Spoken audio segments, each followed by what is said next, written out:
Salut, c'est Gauthier Gourgeot et aujourd'hui on va voir comment freiner fort sur un virage à plat sans ornière. Yeah, turn me up, my voice. Yeah, turn me up a little bit more.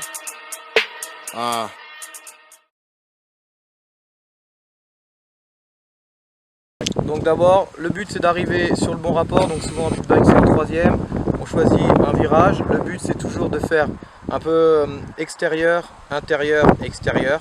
Donc on arrive un maximum pour ouvrir son virage, parce que le but c'est de garder un maximum de vitesse. Il ne faut pas oublier que c'est dans les virages que l'on gagne du temps, c'est pas dans les sauts. On arrive bien à l'extérieur, on a le regard qui est focalisé non pas sur sa roue avant ou sur l'intérieur du virage, mais vers la sortie, parce que c'est dans la direction dans laquelle on va qui est importante. La position sur la moto, on vient toujours bien serrer la moto pour éviter que si on freine trop fort, on appelle l'expression croiser les skis, donc on serre un maximum la moto, on charge aussi un maximum la moto, donc on essaye de mettre un maximum de poids sur les cale-pieds de manière à asseoir sa moto. De ce fait, l'angle de chasse de la moto et les suspensions vont se comprimer, la moto va devenir un petit peu plus petite et il va être plus facile de braquer. On va donc se diriger vers l'intérieur du virage, là c'est un virage sans appui, donc c'est ce qu'il y a de plus difficile. On va essayer de trouver, donc de tourner vraiment au dernier moment pour essayer d'avoir un maximum de grip. On commence à s'orienter. Là, il y a quelque chose qui est très important, c'est la position de ses épaules. L'épaule extérieure doit non pas aller vers l'extérieur du virage, mais aller vers l'intérieur. On ne tourne pas qu'avec les bras, on tourne aussi avec les épaules, on tourne aussi avec sa jambe extérieure qui va pousser et appuyer vraiment fort.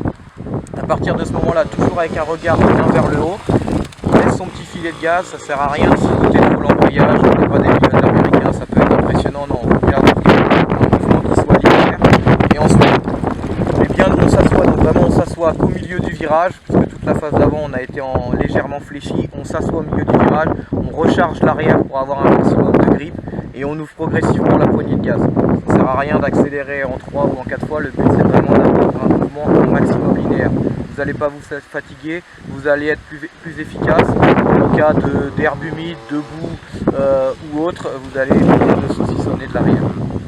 Pour finir, mon petit tips à moi, si vous êtes en baston avec un gars derrière vous qui vous colle un petit peu, que vous commencez à être fatigué, eh bien je rétrograde d'un rapport, je prends l'embrayage et je remets un grand coup d'embrayage. Il y a une chance sur deux pour qu'il cale.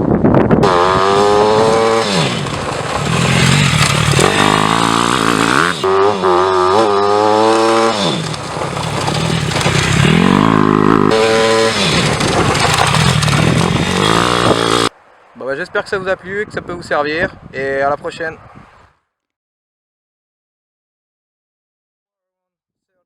Then you arrive.